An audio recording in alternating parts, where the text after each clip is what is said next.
Sir sir কুশল এদিকে তাকান। আপনি বোর্ড দিয়ে থাকেন। স্যার কিন্তু আমার পছন্দ হয় না, আমি কি একটু শুনলাম না, আমার সাথে অন্য প্রেম করতে ইচ্ছা করে না, নাকি আপনার কোনো গান ভেবে আছে?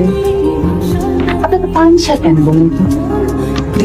ঠিক কথা বলছেন, আমি অনেক পাইনসা মানুষ।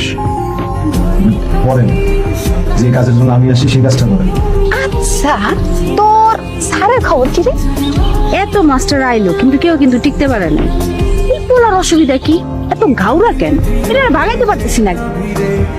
তাই বলিস আর তাই বলিস, ওর মধ্যে না একটা মায়া আছে, কেমন যেন রমি রমি ভাব, আমার কিন্তু ভালোই লাগে। ভালোই লাগে। তাহলে এক কাম কর, তোর আব্বারে কইয়া কি মাস্টার রে তোকে বাড়িতে নিয়ে যা।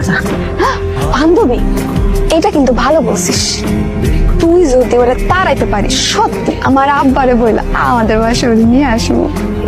খুশি কত? এই তোর কটা প্রেম করা লাগে রে? হ্যাঁ, লাইলি আইসা আমার। শোন, এখনো সময় আছে, সব কিছু ঠিক কর। যেই পোলারে দাও ওই পোলারে দেখি কেরা শুনস।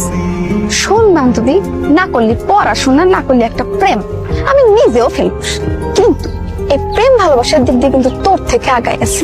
বান্ধবী, এই ছেলে কিন্তু শুধু প্রেমিক হিসেবে না, জামা হিসেবেও 100-তে 100। বান্ধবী, যদি পোলাডারে বশ করতে পারোস, তুই কিন্তু জিততা যাবে। যা